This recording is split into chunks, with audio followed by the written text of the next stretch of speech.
Hello, this is Eden with HelixxVR.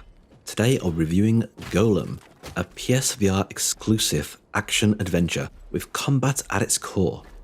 Golem is an open-world, single-player game set in a harsh desert, with corrupt guards and a struggle to survive. Unlike many VR games, there is quite a lot of emphasis on the story, as well as the combat and exploration. Story-wise, you play as Twine, a dreamer who can control golems. Dreamers are thought to be a myth by some people, but you learn that controlling a golem is the only way to pass through a barrier into the ruins of a city. Your family has been doing this secretly for a long time to scavenge for goods to sell.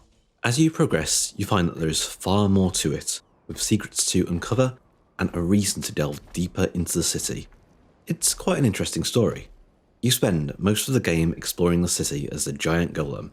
This involves a lot of going back and forth with a lot of backtracking. There often isn't much of a hint of where to go, so you need to check everywhere while fighting off other golems and other enemies. As you go through the city, you can collect items and audio snippets of the story which are hidden away, as well as quite a lot of other collectibles. Having a lot to discover lessens the tedium of going over the same places again, but it did get old for me at times.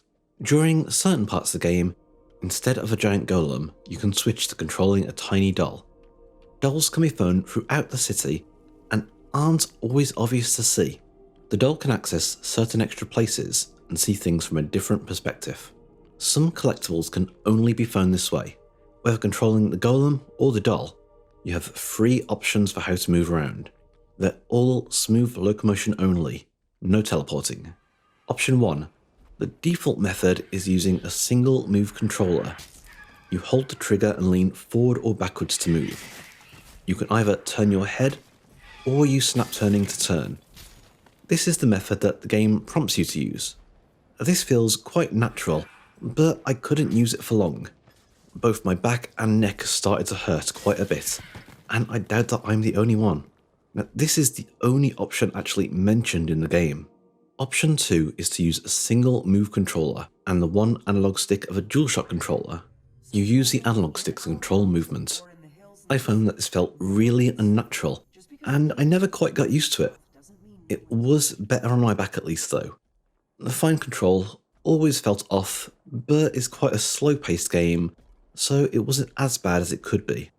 Option 3 is to use the PS3 navigation controller. Unfortunately, I don't have this, so I can't comment on how well it works. I hear that it works similar to the DualShock method, though I imagine it would be more comfortable. There are some further settings around movement which can be set as a player likes them. As for combat, it works in 2 ways. For the golem, it's all about blocking and taking advantage of the opening while fighting other golems. You need to block several hits, then part of the enemy golem turns to crystal. You can then attack this part. Do this a few times until they've been defeated. You have a variety of weapons that you can use to fight with, but aside from the range and the damage, they all look essentially like this. When you first fight golems, it is quite slow and easy to block the telegraphed attacks. It does get more difficult as you go on. There are also other enemies such as skeletons, which you can just hit out the way. When you are playing as the doll, you won't have access to the same equipment. Near the beginning of the game, you'll have a light. You cannot directly attack with this, but instead scare off enemies. As a warning, if you have a strong phobia of bugs, do not play this. You won't enjoy trying not to get bugs all over you during the first hour of the game. While exploring the city, as mentioned, you find items. This includes equipment you can have your golem use. Weapons, power sources, and importantly, masks which allow you to have access to certain areas.